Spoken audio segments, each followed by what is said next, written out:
اللهم صل على سيدنا محمد وعلى ال سيدنا محمد. النهارده باذن الله كده هنعمل كفته مع بعض وبطاطس محمره.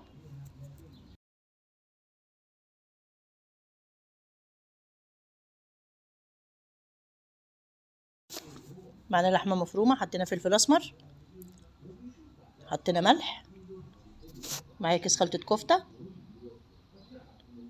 تديها طعم جميل، ومعايا البقدونس، معانا معلقه صغيره بيكنج باودر،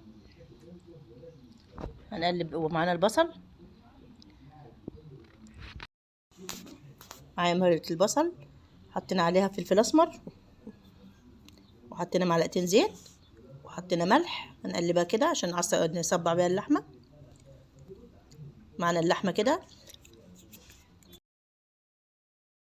هنخلط بقى المكونات كلها مع بعض كده بقى اللي احنا حطيناها والتوابل.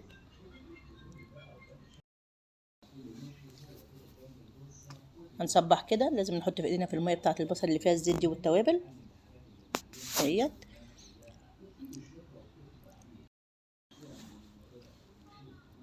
هندخل الصينيه على درجه حراره عاليه كده لغايه ما تستوي. احنا الصينيه مش حاطين فيها اي دهون عشان اللحمه طبعا فيها دهون.